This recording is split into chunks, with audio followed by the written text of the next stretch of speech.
Hello दोस्तों, आप सभी का स्वागत है ऑप्टिविज़्म पे। मैं आपकी एजुकेटर स्वाति। आज हम लोग अधिगम के नियम यानी लॉज ऑफ लर्निंग जानेंगे कि क्या क्या है अधिगम के नियम। मनोवैज्ञानिकों ने प्रयोगशाला में विभिन्न पशुओं पर परीक्षण करके यह निष्कर्ष निकाला कि अधिगम के कुछ नियम होते हैं। यानी अधिगम जो होता है उसके क्या होते हैं, कुछ नियम होते हैं जिसके द्वारा क्या होता है, व्यक्ति जो है अधिगम करता है। और वो जो अधिगम होता है वह बहुत समय के लिए भी हो सकता है अगर अधिगम अच्छी तरीके से हो तो। अधिगम का तात्पर्य क्या है, सीखना यानी लर्निंग। इन नियमों के आधार पर व्यक्ति को अधिगम की धारण क्षमता और उसके भूलने और स्मरण हास को कम किया जा सकता है। यानी अगर उसके नियम जो है बहुत अच्छे हैं, यानी नियम जो है उसका बहुत अच्छा इफ़ेक्ट है, तो बच्चा जो होता है वो क्या लंबे समय के लिए सीख सकता है, स्मरण कर सकता है।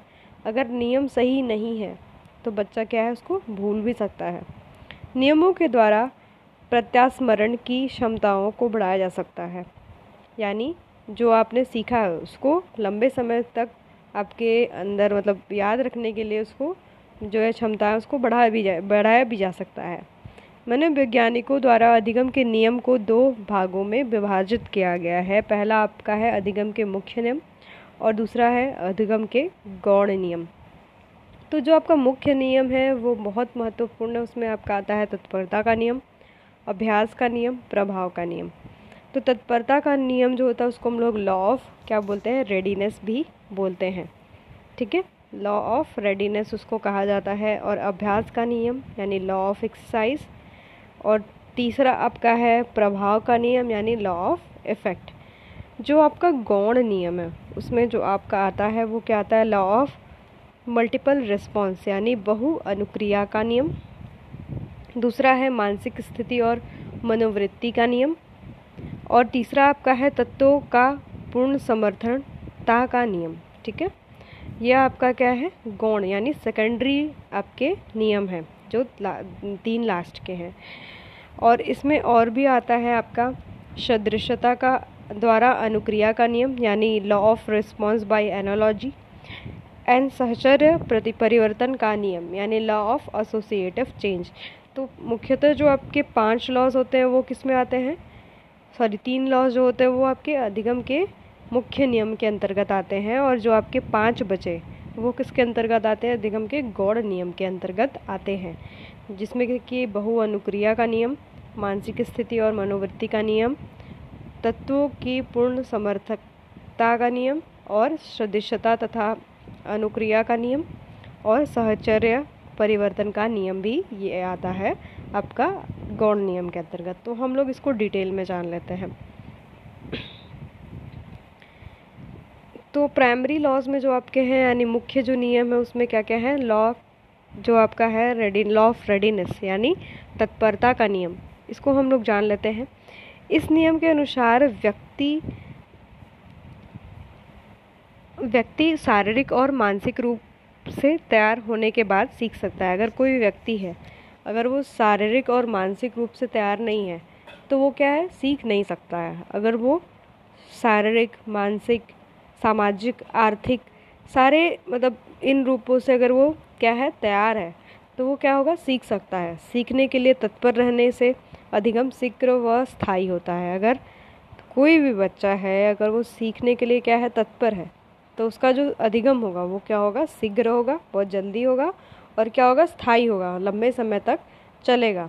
तत्परता व्यक्ति को ध्यान केंद्रित करने में योगदान देती है। जो तत्परता होती है, अगर आप रेडी हैं अगर किसी चीज़ को सीखने के लिए, तो आपको ध्यान को क्या करती है, केंद्रित करती है। ठीक है, और किसी चीज़ को सीखने में क्या करती है, आसानी देती है। अगर मान लीजिए आप तत्पर नहीं है किसी कार्य को करने के लिए तो आपको क्या लगेगी, अच्छी नहीं लगेगी, आपको बोरिंग लगेगी, आप उसको करेंगे ही नहीं। पर अगर आप किसी चीज़ को सीखने के लिए तत्पर है तो आपका ध्यान भी केंद्रित रहेगा और आप उस चीज़ को आसानी से सीख पाएंगे, संपन्न कर पाएंगे। तो तत्परता का नियम बहुत महत्वपूर्ण है। इसमें जो व्यक्ति होता है वो शारीरिक और मानसिक तौर पे क्या होता है, तैयार होता है, तभी वो सीख सकता है। मानसिक रूप से तैयार न होने पर कोई भी कार्य व्यवहार कष्टदायक होता है। अगर कोई भी व्यक्ति है, अगर वो मानसिक रूप से नहीं तैयार है तो उसके लिए वो क्या है, कष्टदायक हो सकता है। तो तत्परता का नियम बहुत महत्वपूर्ण है। भाटिया के अनुसार उन्होंने क्या कहा था, तत्पर होना मतलब किसी कार्य का आधा कर लेना, है ना। यानी आप तत्पर हैं तो आप किसी कार्य को आधा मतलब एक तरीके से माना जाता है कि कर चुके हैं। ये किसके द्वारा कहा गया है, भाटिया के द्वारा कहा गया है। अधिगम के प्रति बालकों में जिज्ञासा उत्पन्न करना आवश्यक है। अगर बच्चा जिज्ञासु नहीं है तो वो सीख नहीं पाएगा, यानी curiosity is important, curiosity is important. अगर वो क्यूरियस है किसी चीज़ को सीखने के लिए, ये क्या है, क्या चीज़ है, तो वो तुरंत सीख लेगा। तो उसके लिए मतलब जिज्ञासा क्या है, बहुत ज़रूरी है। तो जिज्ञासा उत्पन्न करना भी आवश्यक है।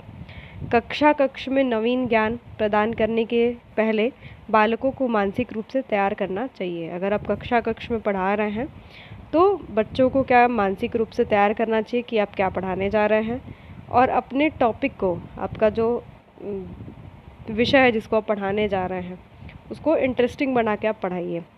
ज़बरदस्ती कार्य कराने से उसकी भावनाओं का दमन होता है और सीखने के प्रति इच्छा शक्ति कम आती है। ठीक है, जैसे जैसे अगर आप उसको ज़बरदस्ती पढ़ाएंगे तो वो अच्छे से सीख नहीं पाएगा, और उसकी मतलब जो भावना है उसका भी दमन होता है और वो सीख नहीं पाएगा, और जो भी सीखेगा वो कुछ समय के बाद क्या होगा, भूल जाएगा। तो ये आपका क्या है, लॉ ऑफ रेडीनेस यानी तत्परता का नियम। तत्परता यानी मानसिक और शारीरिक रूप से तैयार भी होना चाहिए।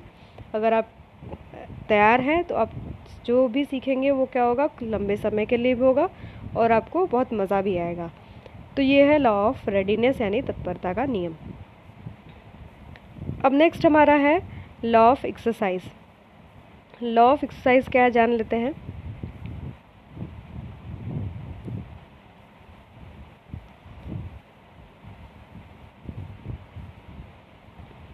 थॉर्नडाइक के इस नियम के अनुसार कोई भी क्रिया बार बार दोहराने से उससे संबंध स्थापित होता है। कई बार अभ्यास करने से अधिगम सरल हो जाता है और उसकी कुशलता भी प्राप्त होती है। थॉर्नडाइक ने क्या कहा था कि ट्रायल एंड एरर। थॉर्नडाइक की जो थ्योरी थी वो ट्रायल एंड एरर थी, मतलब बच्चा गलती करता है फिर सीखता है। ठीक है, तो यानी बार बार अगर वो किसी चीज़ को गलत कर रहा है फिर उसके बाद तभी वो सीख पाएगा। और कई बार क्रिया कर दोहराने से, कई बार क्रियाएं करने से वो उसमें क्या होता है, संबंध स्थापित कर पाता है। जो उसकी गलतियां थी उसको वो तुरंत समझने लगता है और फिर उसके बाद उसको ख़त्म करने का प्रयास करता है। और कई बार करने से क्या होता है, मतलब ज़्यादा सीखता भी है, सरल जो उसे मतलब जो सीख रहा है उसको उसका अधिगम क्या होगा, सरल हो जाता है। और वो चीज़ में जो भी वो टॉपिक पढ़ रहा है या फिर कोई भी चीज़ें समझ रहा है उसको उसमें क्या होती है, कुशलता हासिल हो जाती है। ठीक है, तो लॉ ऑफ जो एक्सरसाइज है उसमें क्या होता है, बच्चा प्रैक्टिस करता है ना। एक्सरसाइज यानी अभ्यास कर करके सीखता है और चीज़ों को अधिगम कर लेता है चीज़ों का। ठीक है, तो नेक्स्ट क्या है, हिलगार्ड एंड बायर ने क्या कहा था, ने बताया कि अभ्यास करके उद्दीपक और प्रतिक्रिया में संबंध प्रगाढ़ होता है। यानी जो आपका स्टिमुलस, उद्दीपक क्या होता है, स्टिमुलस, और प्रतिक्रिया आपका क्या है, रिस्पॉन्स, है ना। इसके बीच में क्या होता है, संबंध क्या होता है, प्रगाढ़ होता है। ठीक है, जैसे मान लीजिए मैंने कोई प्रश्न पूछा आपसे, आपने उत्तर दिया, तो मेरा जो प्रश्न था वो क्या था, आपके लिए स्टिमुलस था, और आपका उत्तर जो क्या है, प्रतिक्रिया है। तो इसके बीच में क्या होता है, जो संबंध होता है वो क्या होता है, प्रगाढ़ होता है। यानी बच्चा जो होता है जल्दी सीख जाता है। और इस नियम के में उपयोग का नियम और अनुपयोग का नियम के रूप में दो उप नियम भी हैं। यानी इसमें जो आपका लॉ ऑफ एक्सरसाइज है उसमें दो नियम और भी बताए गए हैं। एक law of use, law of use जो आपका क्या है, आपका नियम जो कि उपयोग का नियम जिसको बोलते हैं हम, उपयोग का नियम इसको बोला जाता है। और एक आपका है अनुपयोग का नियम, है ना। दो नियम और किस में है, आपके लॉ ऑफ एक्सरसाइज में है। तो उपयोग का नियम और अनुपयोग का नियम जो है किसका हिस्सा है, आपके लॉ ऑफ एक्सरसाइज का ही हिस्सा है। ठीक है, ये भी बताया जाता है कि कौन सी चीज़ें सही है, कौन सी चीज़ें सही नहीं है, किसका उपयोग किया जाना चाहिए, किसका उपयोग नहीं किया जाना चाहिए। इसके अनुसार जो कार्य व्यक्ति के लिए उपयोग है वह बार बार किया जाता है और इससे एक प्रकार संबंध बन जाता है जो आदत के रूप में शुमार हो जाता है। और इसके विपरीत अनुपयोग कार्य न करने से उसे आसानी से भूला जा सकता है और इस प्रकार कहा जा सकता है कि किसी कार्य को याद रखने के लिए अभ्यास की आवश्यकता होती है।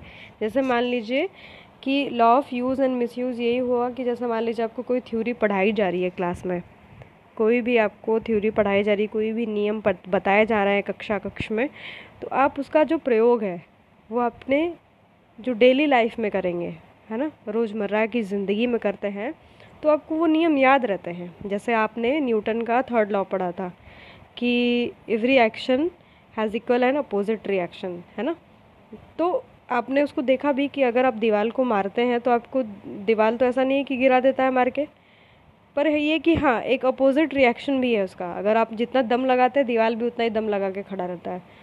तो इसका आपने अपनी ज़िंदगी में देखा रिलेवेंस, है ना, इसका प्रयोग देखा, तो इस वजह से ये नियम आपको हमेशा याद रहा। पर अगर अब आपने और बहुत सारे नियम भी पढ़े होंगे विज्ञान में जो कि आपको अभी नहीं याद होगा, तो यानी आपने उसका क्या किया, प्रयोग नहीं किया, आप उसको क्या किए, भूल गए। तो इस वजह से उसका क्या हुआ, अनुपयोग हुआ और वो भूल गया। तो यहाँ पर यही कहा जा रहा है कि जितना ज़्यादा आप कोई भी चीज़ जो पढ़ रहे हैं उसको अपने रोज़मर्रा की ज़िंदगी में प्रयोग करते हैं तो आप उसे कभी नहीं भूलेंगे। ठीक है, और नेक्स्ट क्या है आपका, काल्सनिक ने बताया कि अभ्यास का नियम किसी कार्य को पुनरावृत्ति और सार्थक औचित्य को सिद्ध करता है। यानी कोई भी नियम है अगर आप उसको प्रयोग करते हैं, पुनरावृत्ति करते हैं यानी रिवीजन करते हैं, तो आप क्या है उसका औचित्य सिद्ध कर देते हैं। ठीक है, इस सिद्धांत के अनुसार बालकों में ज्ञान के स्थायीकरण के लिए सिखाए गए ज्ञान का निरंतर अभ्यास करवाया जाना चाहिए। यानी इसका मतलब है कि जो बच्चा पढ़ा है उसका स्थायीकरण अगर बनाना है बच्चे के ज़िंदगी में, उसको हमेशा के लिए अगर याद रखवाना है तो उसका निरंतर अभ्यास क्या है, करवाया जाना चाहिए। जैसे मान लीजिए आपने किसी बच्चे को 1+1 बताया 2, तो आप अगर प्लस बता रहे हैं तो आप कई प्लस के आप एग्जाम्पल नहीं देंगे, उदाहरण नहीं देते हैं उसको, तो आप वो क्या होगा, बच्चा भूल जाएगा। तो यही बात है कि यहाँ पर अभ्यास क्या होती है, बहुत ज़रूरी होती है, जो कि बच्चे में क्या होता है, स्थायी ज्ञान को बढ़ाता है। कक्षा में अध्यापक को पाठ्य सामग्री बार बार दोहरानी चाहिए। छात्रों में अभिव्यक्ति विकास के लिए मौखिक रूप में विषय वस्तु का अभ्यास आवश्यक है। यानी टीचर को क्या यूज़ करना चाहिए, पाठ्य सामग्री भी यूज़ करना चाहिए, जिससे आपका जो टीचिंग लर्निंग हो, यानी जो आप पढ़ा रहे हैं वो क्या हो, अच्छा हो, इफ़ेक्टिव हो। तो पाठ्य सामग्री भी प्रयोग करनी चाहिए। अब नेक्स्ट हमारा है लॉ ऑफ इफ़ेक्ट। इस सिद्धांत के अनुसार किसी कार्य को करने से अच्छा या धनात्मक प्रतिफल मिलता है। वह कार्य बार बार करने की इच्छा होती है। जिस कार्य में परिणाम से व्यक्ति चैन और क्या होता है, सुख प्राप्त करता है, तो उसे मतलब सीखने में आसानी होती है। यहाँ पर ये कि अगर आपको कोई भी कार्य आप कर रहे हैं उससे आपको क्या मिलता है, पुरस्कार मिलता है आपको। मान लीजिए कि आपको टीचर बोलता है वाह आप तो बहुत अच्छा मतलब आपने बहुत अच्छा उत्तर दिया, तो आपको क्या करती है वो फिर बार बार करने की इच्छा मिलती है। और यहाँ पर प्लेजर और पेन की भी बात की गई है कि यानी बच्चे को अगर पढ़ने में मज़ा आ रहा है तो उसके पे इफ़ेक्ट क्या होता है, ज़्यादा अच्छा होता है। अगर मज़ा नहीं आता है, बोर होता है, तो वो चीज़ें जल्दी नहीं सीख पाता है। तो यहाँ पर ये भी है कि जो प्रभाव का नियम है, यानी टीचर अच्छा प्रभावशाली पढ़ाता है तो बच्चा क्या होता है, वो जल्दी सीखता है। अगर टीचर अच्छा नहीं पढ़ा रहा है, प्रभावशाली नहीं पढ़ाता है, तो बच्चा जल्दी नहीं सीखता है। अगर बच्चा उत्तर देता है तो टीचर अगर उसे बोलता है कि नहीं तुम बहुत अच्छा उत्तर दे रहा हो, है ना, तो फिर उसको बहुत मतलब उत्साह होता है ना। तो लॉ ऑफ इफ़ेक्ट यही है। ठीक है, मतलब जैसे ही मतलब उसे मज़ा आता है, बच्चे को प्लेजर मिलने लगता है उत्तर देने में, तो वो जल्दी जल्दी सीखता है। तो ये आपके कितने लॉ हो गए, 3 लॉ। क्या क्या, आपका पहला है तत्परता का नियम, ठीक है, फिर दूसरा आपका क्या था, अभ्यास का नियम। फिर आपका तीसरा क्या है, प्रभाव का नियम। तो ये आपके कौन से मुख्य 3 लॉ हैं। अब लॉ ऑफ इफेक्ट में हम थोड़ा और देख लेते हैं क्या चीज़ें बात की गई हैं।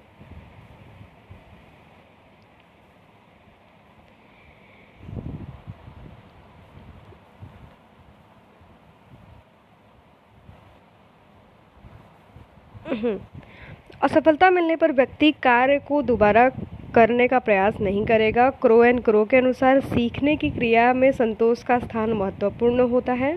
कार्य में सीखने के कक्षा में सीखने के लिए बालक निरंतर अभिप्रेरित और प्रोत्साहित करना चाहिए। व्यक्तिगत विभिन्नता के आधार पर अधिगम प्रदान करने के लिए नवीन शिक्षण विधियों का प्रयोग करना चाहिए, जिससे सीखने की प्रति रोचकता बनी रहे, और अध्यापक को सकारात्मक सोच के साथ शिक्षण प्रदान करना चाहिए ताकि संतोषप्रद परिणाम प्राप्त हो सके। यानी लॉ ऑफ इफेक्ट में ये है कि जो टीचर पढ़ाए वो क्या इफ़ेक्टिवली पढ़ाए कि जिससे बच्चे भी क्या हो, क्या संतुष्ट हों, है ना। और हमेशा उन्हें प्रोत्साहित करते रहना चाहिए बच्चों को कि वो अधिगम में क्या है, सम्मिलित रहें, और अच्छे अच्छे शिक्षण विधियों का प्रयोग करना चाहिए। ऐसे शिक्षण विधियों का प्रयोग करना चाहिए जो कि क्या हो, रोचकता से भरा हुआ हो और सकारात्मक सोच को भी उत्पन्न करे, और इसी वजह से शिक्षण जो होगा वो क्या होगा, आपका संतोषप्रद होगा, और साथ ही साथ आपका जो बच्चे होंगे वो क्या होंगे, बहुत अच्छे से सीखेंगे। ठीक है, तो ये आपका हो गया लॉ ऑफ इफेक्ट। अब हम जान लेते हैं सेकेंडरी लॉ ऑफ लर्निंग क्या है। सेकेंडरी लॉ में आपका पहला है बहु अनुक्रिया का सिद्धांत, यानी लॉ ऑफ मल्टीपल रिस्पॉन्स। अब ये लॉ ऑफ मल्टीपल रिस्पॉन्स क्या जान लेते हैं। जो कोई उद्दीपक जीव को उत्तेजित करता है तो वह संतुष्टि प्राप्त करने के लिए उसी प्रकार की क्रियाएं करता है। सही अनुक्रिया के पूर्व बहुत सी अनुक्रिया होती है जिससे अनेक निरर्थक होते हैं। यदि वह बहुत ही निरर्थक अनुक्रिया नहीं करेगा तो सही अनुक्रिया करना भी नहीं सीख सकता। बहु अनुक्रिया का नियम के अनुसार अधिगम के विभिन्न उपायों और विधियों की खोज में अधिगमकर्ता का प्रयास उन्हीं त्रुटियों को सुधार करता है, और अधिगमकर्ता के इस नियम के अनुसार अधिगम हेतु पर्याप्त अवसर देना चाहिए, कम से कम निरर्थक प्रयास करे, है ना।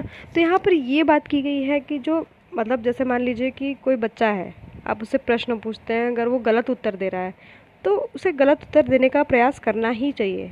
ठीक है, निरर्थक अगर उत्तर दे रहा है, प्रयास कर रहा है, तो उसे करना चाहिए। धीरे धीरे जैसे जैसे वो निरर्थक उत्तर देते देते कभी न कभी वो सही उत्तर के पास भी पहुँचेगा। तो यानी यहाँ पर क्या, अनुक्रिया ज़रूरी है। ठीक है, अनुक्रिया करना ज़रूरी है, और गलत करते करते ही आप सही की तरफ बढ़ेंगे ना। तो यहाँ पर वही है कि अगर आप गलत भी कर रहे हैं तो धीरे धीरे आप निरर्थक करते करते सार्थक की तरफ पहुँचेंगे। तो मल्टीपल रिस्पॉन्स का मतलब यही है कि बच्चा अगर है वो गलत कर रहा है, गलत मतलब करके उत्तर दे रहा है तोड़ मरोड़ के, पर वो कभी न कभी सही पे पहुँचेगा, और फिर जब अपने पुराने गलतियों को खोजेगा तो उसको भी सही करने का प्रयास करेगा। तो यहाँ पर है लॉ ऑफ मल्टीपल रिस्पॉन्स, यानी मल्टीपल रिस्पॉन्स यानी बहु अनुक्रिया, यानी बहुत सारी अनुक्रियाएं वो देगा। एक मान लीजिए आपने कोई क्वेश्चन पूछा, उस पर वो बहुत सारी अनुक्रियाएं देगा, और उसी में से जो सही होगा आप उसको बताएंगे कि अगर ये सही है तो पिछला जो गलत बोला है उसको क्या करेगा, सही करने का प्रयास करेगा। तो यहाँ पर ये रहा बहु अनुक्रिया का सिद्धांत, यानी अगर बच्चा है, अगर कोई भी आप उद्दीपक यानी कोई प्रश्न दे रहे हैं, उत्तेजित करते हैं उसको, तो वो आपको संतुष्ट करने के लिए कोई भी उत्तर देगा। हो सकता है वो गलत भी अनुक्रिया करे, बहुत गलत उत्तर भी दे, धीरे धीरे फिर क्या होगा, वो सही उत्तर देने लगेगा। ठीक है, तो यहाँ पर क्या है कि मतलब अधिगम करता क्या होता है इस समय, मतलब निरर्थक भी उत्तर दे तो उसे क्या डिमोरलाइज नहीं करना चाहिए, उसे क्या बोलना चाहिए कि नहीं ठीक है आप अच्छा उत्तर दे रहा है। धीरे धीरे वो उसको प्रयास को उसके क्या करना चाहिए, बढ़ावा देना चाहिए। फिर हमारा दूसरा क्या है, मानसिक स्थिति और मनोवृत्ति का नियम, यानी law of mental set and attitude. अब इसमें क्या देख लेते हैं।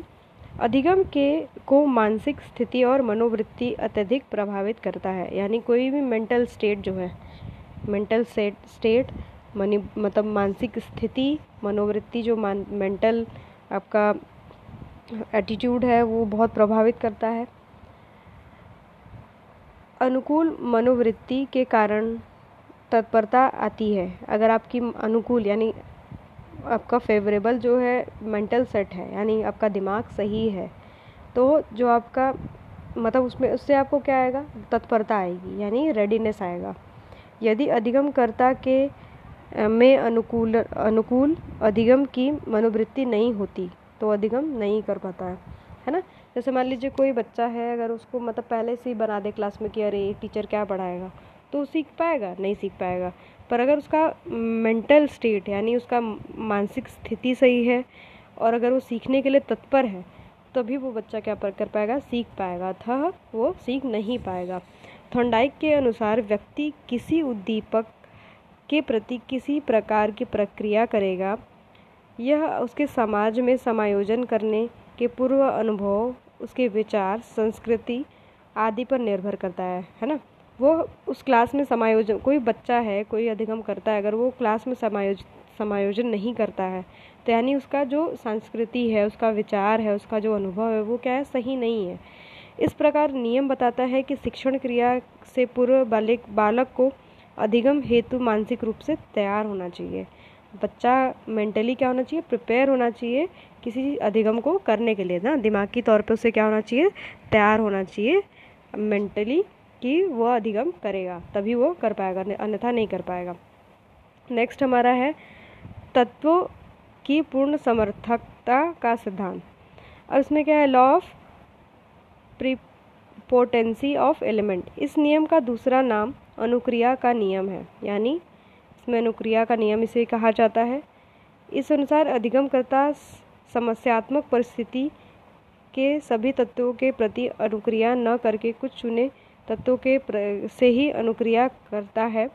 जिन स्थितियों के प्रति अधिगमी और अनुक्रिया कर सकने में समर्थक होता है, उसे समर्थकता का तत्व कहते हैं।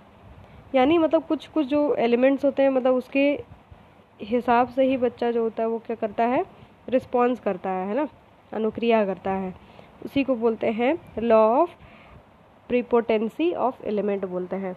इस समर्थकता तत्व अधिगम के में पहले से विद्यमान रहता है। इन तत्वों के आधार पर वह प्रतिक्रिया करता है और तत्वों को की पहचान अधिगमकर्ता के बुद्धि पर निर्भर करती है। तो ये इतना इम्पोर्टेंट नहीं है। अब नेक्स्ट हमारा है law of response by analogy. ठीक है, अब यानी सदृशता द्वारा अनुक्रिया का नियम।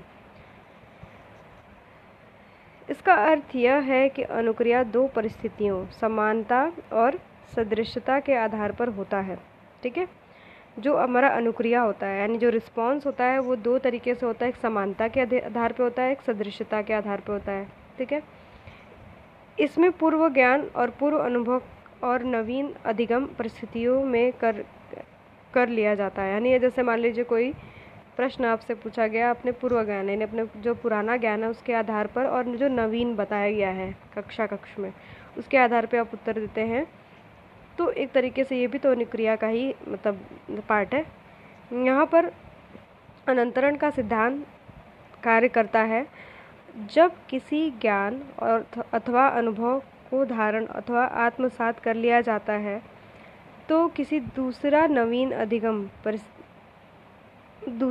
नवीन अधिगम परिस्थिति में उसका अनांतरण सरलता से किया जा सकता है। यानी यहाँ पर क्या बताया जा रहा है कि जो बच्चा है अगर वो अधिगम कर रहा है, पुरानी परिस्थिति या फिर नई परिस्थिति में अधिगम कर रहा है, तो वो दूसरे मतलब कि फेज़ में भी उसको अप्लाई कर सकता है। जैसे एक एग्जांपल यहाँ पर देते हैं कि आप अगर साइकिल चलाना सीख रहे हैं, ठीक है, तो अगर आप स्कूटी चलाना सीखते हैं तो आप इस सिचुएशन में अपने जो साइकिल का नॉलेज, जैसे ब्रेक लगाना हो गया या फिर जैसे आपका क्या बोलते हैं कि ब्रेक लगाना एक तरीके से, कितनी स्पीड में चलना है आपको, ये सब आप उसमें भी प्रयोग कर सकते हैं।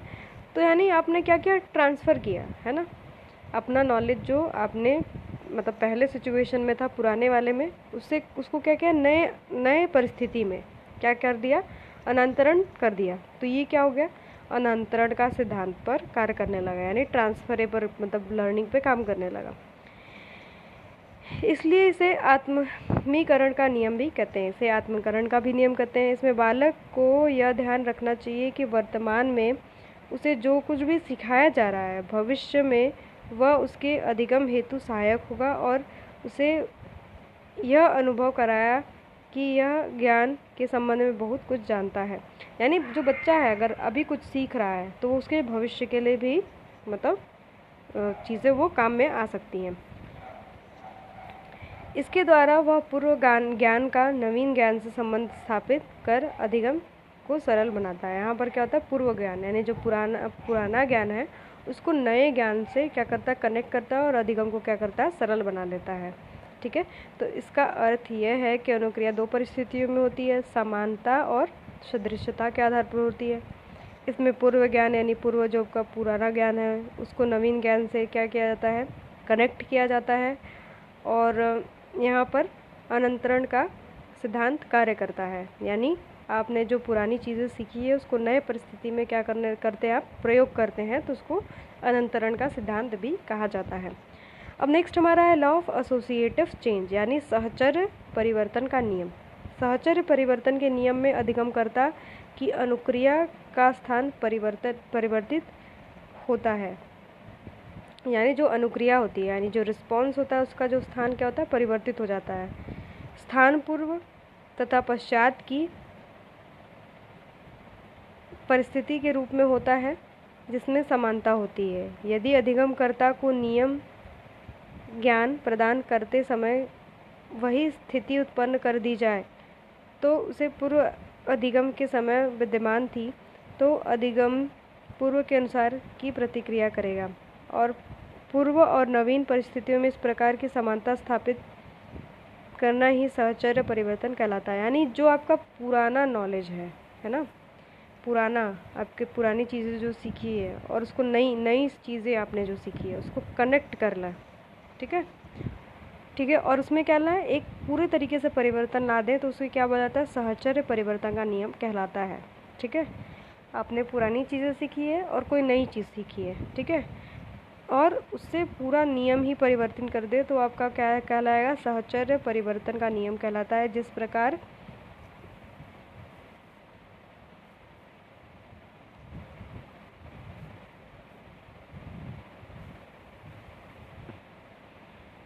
इस प्रकार प्रयास होना चाहिए कि अधिगम के पूर्व सहगामी परिस्थितियों का निर्माण किया जाना चाहिए जिससे अधिगमकर्ता अपने ज्ञान को स्थान का परिवर्तन कर सके। यानी जैसे जैसे मान लीजिए आपको कोई थ्योरी है वो पढ़ाई गई, पूरा एग्जाम्पल के साथ दिखाया गया कि देखिए ये चीज़ हो, जैसे मान लीजिए ग्रेविटी पढ़ाई गई आपको, गुरुत्वाकर्षण, और गुरुत्वाकर्षण का नियम बताया गया कि एप्पल गिरा और फिर कैसे कैसे न्यूटन के दिमाग में आया, और वही चीज़ें अगर आपको मान लीजिए गुरुत्वाकर्षण से रिलेटेड और भी कोई टॉपिक पढ़ाया जा रहा हो इस समय, और गुरुत्वाकर्षण का जैसे नियम पहले बताया गया था वैसे ही आपको इस समय भी करके दिखाया जाए तो आप क्या कर लेंगे, तुरंत उसको कनेक्ट कर लेंगे, एसोसिएट कर लेंगे ना, कनेक्ट कर लेंगे, सहचर्य तुरंत स्थापित कर लेंगे और अपने ज्ञान में क्या कर ला देंगे, तुरंत परिवर्तन ला देंगे। ठीक है, तो ये रहा आपका एसोसिएटिव। अभी हमने कितना कितना नियम पढ़ा देख लेते एक बार। एक है आपका मल्टीपल रिस्पॉन्स, यानी जो बच्चा होता है वो गलत कर करके सीख के फिर सही की तरफ बढ़ता है, और इसमें law of mental set and attitude में क्या है, जो बच्चा है वो मेंटली मतलब क्या होता है, तैयार होता है तभी बच्चा क्या है, अधिगम कर पाता है। और चौथे में आपका क्या है, तत्वों के पूर्व समर्थकता का सिद्धांत, ये इतना महत्वपूर्ण नहीं था। और इसके बाद क्या है, law of response by analogy है ना, सदृशता द्वारा अनुक्रिया का सिद्धांत, यानी जो आपके पूर्व ज्ञान है उसके साथ ही आपने नए ज्ञान को जाना, तो ये क्या आपका है, सदृशता द्वारा अनुक्रिया का नियम, और आपने पुराने ज्ञान से और नए ज्ञान को एसोसिएट किया और उसमें एक नया परिवर्तन ला दिया, तो वो क्या हो गया, सहचर्य परिवर्तन का नियम हो गया। अब कौन कौन से फैक्टर हैं जो कि इन्फ्लुएंस करते हैं आपके क्या नाम से कि लर्निंग को, अधिगम को, यानी अधिगम को प्रभावित करने वाले कारक कौन कौन से हैं। पहला आपका है फिजिकल और मेंटल हेल्थ। अगर आप मानसिक रूप से तैयार नहीं है, आप शारीरिक रूप से अक्षम है, स्वस्थ नहीं है, तो आप क्या है, सीख नहीं सकते हैं, कहीं ना कहीं आपको वो इम्पैक्ट करेगा। तो शारीरिक और मानसिक स्वास्थ्य जो है बहुत महत्वपूर्ण है। अगर आप अधिगम करने जा रहे हैं, आप कहीं ना कहीं स्वास्थ्य मानसिक क्या होना चाहिए, स्वस्थ होना चाहिए और शारीरिक रूप से तैयार भी होने चाहिए। परिपक्वता का नियम, अगर आप परिपक्व हैं, मैच्योर हैं, ठीक है, आप सीखने के लिए सदैव तैयार हैं, तत्पर हैं, ठीक है, तो आप क्या है, लर्निंग जल्दी करेंगे। और सीखने की इच्छा भी होनी चाहिए आपके अंदर। अगर आपके अंदर से इच्छा नहीं है तो आप सीख नहीं सकते। और नेक्स्ट क्या है आपका, अभिप्रेरणा, आपके अंदर मोटिवेशन भी होना चाहिए। आप गलत सिचुएशन में भी हैं मान लीजिए, पर आपके अंदर मोटिवेशन है सीखने की, तो आप सीख सकते हैं। और आपकी विषय सामग्री और उसका स्वरूप, अगर विषय सामग्री अच्छी है, सही है, सरल है, सहज है, स्पष्ट है, तो भी आप सीख सकते हैं, ठीक है। ये सब चीज़ें क्या होती है, इफ़ेक्ट करती है। अगर ये सब चीज़ें नहीं होती हैं तो क्या है, अधिगम नहीं हो सकता। और एटमॉस्फेयर तो बहुत ही मैटर करता है। अगर आपका एटमॉस्फेयर नहीं अच्छा है, गाली गलौज हो रही है, तो आप नहीं सीख सकते उस इन्वायरमेंट में। फिर आप उस इन्वायरमेंट में वही गाली ही सीखेंगे। तो ये सब भी बहुत मैटर करता है। तो वातावरण जो होता है वो बहुत महत्वपूर्ण होता है। विषय सामग्री, उसका स्वरूप भी बहुत ज़रूरी है, अभिप्रेरणा भी बहुत ज़रूरी है, और सीखने की इच्छा तो बहुत ही ज़रूरी है। तो ये रहा आपका सीखने का नियम, ठीक है। और आपका टाइम ऑफ लर्निंग है ना, ये भी सही होना चाहिए, है ना। अधिगम का समय, थकान नहीं होना चाहिए। सीखने की विधि भी सही होनी चाहिए, यानी मेथड ऑफ लर्निंग, है ना। शिक्षक की बहुत बड़ी भूमिका होती है अगर कोई भी चीज़ सीखनी है आपको। तो अगर शिक्षक अच्छे से नहीं सिखा रहा होगा तो फिर आपकी लर्निंग अच्छी नहीं हो सकती। योग्य होना चाहिए शिक्षक, गुणवान होना चाहिए, शिक्षण जो होना चाहिए प्रभावशाली होना चाहिए, तभी आप सीख पाएंगे। तो ये सब महत्वपूर्ण है। तो अगर आपको ये वीडियो अच्छा लगा हो तो please like, share and subscribe करना ना भूलिएगा। Thanks for watching.